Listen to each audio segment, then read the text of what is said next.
ये बात हो गई।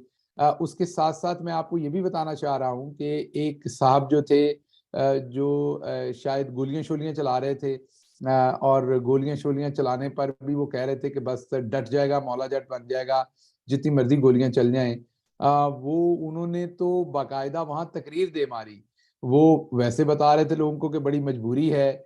उन्होंने वहाँ जो इस्तेकाम पाकिस्तान पार्टी की इफ्तिताई तकरीब थी, उसके अंदर उन्होंने तकरीर दे मारी और तकरीर के अलावा तकरीर से हट के मैं तकरीर में नहीं कह रहा, तकरीर के अलावा हट के उन्होंने मुझे जो पता चला वहाँ पर बैठे लोगों से कि उन्होंने ये कहा कि परेशान ना हो, मैं 3 चीफ मिनिस्टर साबका के कैंडिडेट्स और अपने सूबे से मैं 3 साबका चीफ मिनिस्टर के कैंडिडेट्स और बहुत सारे बड़े-बड़े नाम लेके आऊँगा।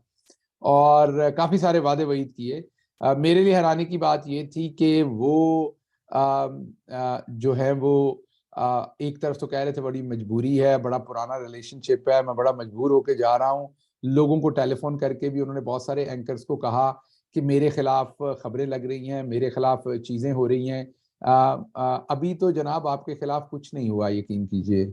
आपने जो कुछ पार्टी के साथ करवाया और जिस तरीके से कर बल्कि मैं ये कहूँगा आपने जिस तरीके से पाकिस्तान की एस्टेब्लिशमेंट को आपने गलत इन्फॉर्मेशन फीड की, हो सकता है किसी दिन वो भी आपके ऊपर कार्रवाई करेंगे।